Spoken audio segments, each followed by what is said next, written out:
The Dúnedain, Sindarin for men of the West, were the men of Númenor and their descendants. Descendants of the Edain, the most noble race of men during the First Age, these men were given the island of Númenor at the beginning of the Second Age. The Númenorians were descendants from the Edain, also known as the Elf-friends of the First Age. As a reward for their services during the War of Wrath, the Valar gave them the island of Númenor in the Western Sea. The Númenorians were also gifted a longer lifespan from over 300 years or more on average. They were also taller and greater in wisdom. The island of Númenor was shaped like a star and laid in between Aman and Middle-earth. The Edain reached Númenor in the year 32 of the Second Age. Elros, the brother of Elrond, was their very first king. From the start, there was a strong friendship between the Dúnedain and the Eldar. The Eldar brought many gifts to the Númenorians. They brought birds, trees, herbs, and so much more. As time passed, the kings of Númenor began to envy the Eldar for their immortality. The power of the Númenorians had started to fade. Eventually, the Númenorians had sailed to the east in their wooden ships and founded many colonies in mortal lands. As these colonies turned into an empire, the pride of the Númenorian kings grew once more.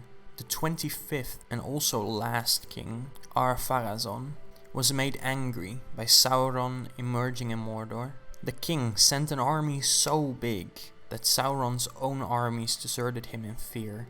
Not one large battle had been fought. Even though Sauron never got his chance in battle, he found a way to manipulate the king. Being taken prisoner and taken to Númenor, Sauron went from being a prisoner to being the king's greatest counselor. After many years, the king felt his death closing in, and Sauron saw his opportunity and seized his chance. He told the old king about the giver of freedom and life, Melkor. The king, who was so desperate to escape death, started worshipping the dark, starting with the building of a great temple. The white tree of Nimloth was also cut down, but not before Isildur escaped with the fruit of the tree. Sauron urged the king to take what he really desired for, immortality. In 9 years' time, a big fleet was made ready as Pharazôn boarded his flagship and set sail. 39 days later, the king had landed at Aman, and the Valar gave guardianship of Arda to Eru. Eru took Aman away from the world and formed Arda into a globe. The island of Númenor was met with apocalypse. A great wave flooded the island, and its high towers and walls had crumbled. Most of the Númenorians were killed. However, 9 ships led by Elendil managed to escape to the northern parts of Middle-earth, and there founded the kingdoms of Gondor and Arnor. However, these were not the only Dúnedain to escape. The race of Black Númenorians also managed to survive, and started living far away in Harad.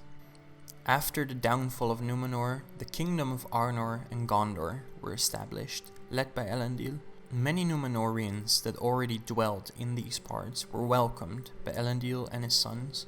Not all of the Dúnedain in Middle-earth were descendants from the followers of Elendil.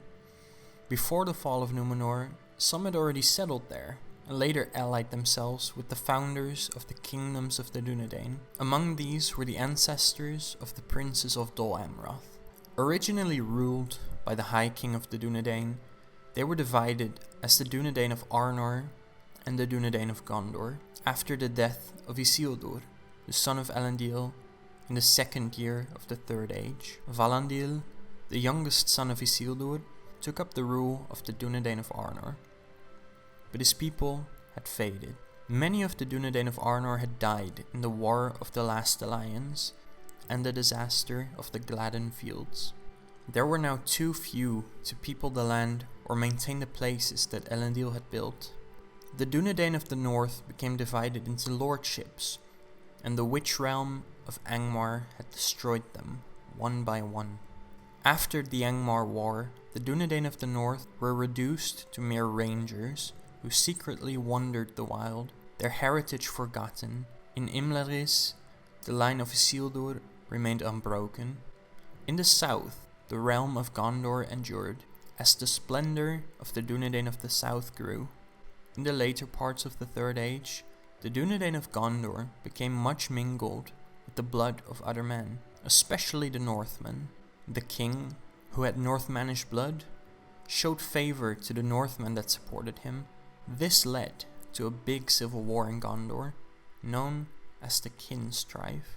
Many of the Dúnedain of Gondor were slain in this war.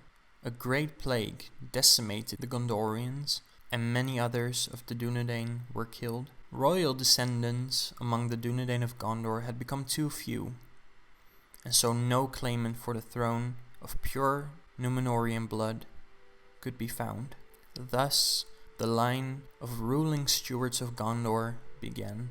By the time of the War of the Ring, the Dúnedain of Gondor lived in Minas Tirith, as well as places like Anórien, Ecthelion, and Belfalas. In the Fourth Age, after the War of the Ring, the Dúnedain of Gondor and Arnor were reunited once more.